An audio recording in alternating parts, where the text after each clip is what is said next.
وہ نوجوان جس نے سیرت النبی صلی اللہ علیہ وسلم پڑھنی تھی، وہ نوجوان بغیر تحقیق و تصدیق کے وہاں سوشل میڈیا پر بے روی پھیلا رہا ہے، جھوٹی باتیں ہیں، الزام تراشیاں ہیں، پگڑیاں اچھالی جا رہی ہیں، اور بدقسمتی سے یہ چیز اس قدر بڑھتی چلی جا رہی ہے کہ اس کا کوئی پرسان حال نہیں ہے۔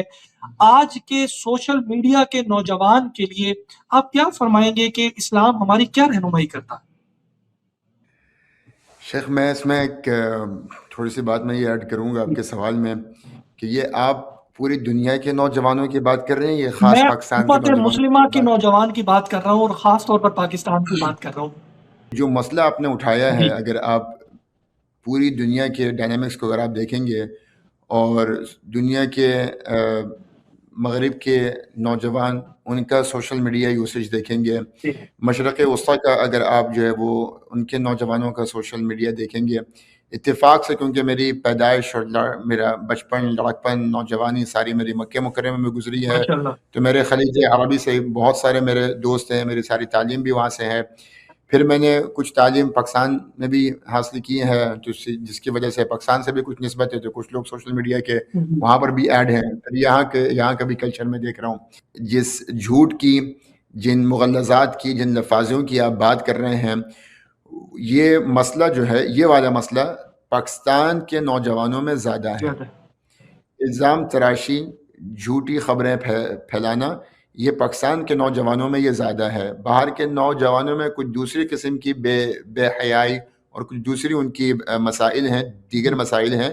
پاکستان کے نوجوان میں یہ ضرور ہے۔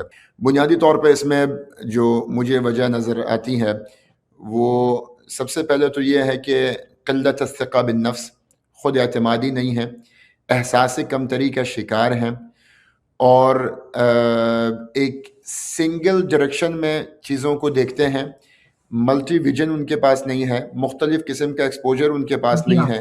دینی مدارس میں جو لوگ ہیں وہ ان کی نسبت علماء سے اور اپنے ہم مسلک ہم مذہب لوگوں سے زیادہ ہے۔ بین المذاہب بہت زیادہ پروگرامز نہیں ہوتے ہیں، بین الادیان بہت زیادہ پروگرامز نہیں ہوتے ہیں، انٹرفیس ڈائلاگز نہیں ہوتے ہیں، یہ شعور بھی نہیں حاصل ہوتا ہے۔ سیکولر، لبرل، کنزرویٹو لوگوں کے بیچ میں خاصا ایک گیپ ہے، یہ آپس میں جو ہے نا وہ ان کا اختلاط بہت کم ہے۔ داڑھی پگڑی والے یہ شعبہ الگ ہے، بغیر داڑھی پگڑی والا اس کا ڈومین، اس کا لائف اسٹائل پورا الگ ہے۔ تو یہ سوسائٹی میں ایک آئسولیشن بھی ہو چکی ہے، جی تو آئسولیشن ایک اور وجہ ہے۔ تیسری وجہ جو نظر یہ آتی ہے کہ مسلسل مایوسی، کہ نوجوان اپنے مقصد تک پہنچ نہیں پاتا، اپنی زندگی میں ایکسلریٹ نہیں کر پاتا، جو چیز حاصل کرنا چاہتا ہے اس کو حاصل کرنے کے لیے اس کو ملک پاکستان میں وہ موقع نہیں مل پاتا، اور اگر اس کو کوئی موقع مل جائے کچھ کرنے کا تو بہت سارے ایسے وسائل ہیں جو کہ اس کو مزید گرا دیتے ہیں، اس کو مزید ڈی موٹیویٹ کرتے ہیں، اس کو اپلفٹ نہیں کرتے، جی اس کی حوصلہ افزائی نہیں کرتے، بلکہ ہر ممکنہ وہ کوشش کی جاتی ہے کہ اپنے حسد سے، اپنی باتوں سے، اپنے رویے سے سامنے والے کو نیچا دکھا دیں۔ تو پاکستان کے نوجوانوں میں اور بیرون ملک کے نوجوانوں میں جو بنیادی فرق نظر آتا ہے وہ یہ نظر آتا ہے کہ ہم لوگ جب کسی کو ترقی یا کسی کو کامیاب دیکھتے ہیں، ہم ہر وہ ممکنہ کوشش کرتے ہیں کہ کسی اونچائی پہ چڑھنے والے انسان کو بالکل گرا دیں۔ بالکل، بہت اہم بات بیرون کیا۔ ممالک میں یہ ہوتا ہے کہ اگر کوئی بندہ اسٹرگل کر رہا ہوتا ہے، اس کو کسی قسم کی کوئی دقت، کوئی دشواری اگر پیش آ رہی ہوتی ہے، تو بیرون ممالک میں اس کے گھر والے، اس کے استاد، اس کے بہن بھائی، اس کے دوست ہر ممکنہ کوشش یہ کرتے ہیں کہ کمزور سے کمزور بچے کو بھی اتنا موٹیویٹ کیا جائے کہ وہ اپنے لیے ایک مقصد تلاش کرے اور بالکل اس ایسے میں ہی، جو ہے وہ ایکسلریٹ ہونے کی کوشش کرے۔ بالکل ایسے ہی، یہاں پر تو بچے اگر ماں باپ کو بول دے نا کہ بابا میں پائلٹ بننا چاہتا ہوں، تمہاری شکل ہے بالکل پائلٹ ایسے بنو گے؟ ہی، بالکل ایسے ہی، بابا میں ڈاکٹر بنا، تمہاری شکل ہے تم ڈاکٹر بنو گے؟ سب سے پہلے تو جو ہے ایک حوصلہ توڑنے والے سب سے پہلے ہمارے ماں باپ ہوتے ہیں، بالکل ایسے ہی ہے، پھر ہمارے دوست ہوتے ہیں، یار میں تمہارے بارے میں سب جانتا ہوں، تم یہ کرو گے، تم وہ کرو گے، ہو ہی نہیں سکتا، بالکل ٹھیک ہے؟ ایسے ہی، اور پھر پھر ہمارا ملک، پھر ہمارا قانون، پھر ہماری حکومت، ہر چیز نوجوانوں کے حوصلے کو اتنے پست کر رہی ہے کہ پھر میں نوجوانوں سے کیا ایکسپیکٹ کروں. بالکل ایسے. تو ابتدائی طور پہ جیسے کہ حضرت نے بھی فرمایا، ماں سے لے کے ڈاکٹر صاحب نے فرمایا، نصاب سے لے کے ریسرچ سے لے کے ہر چیز ایک اپنا رول پلے ضرور کرتی ہے.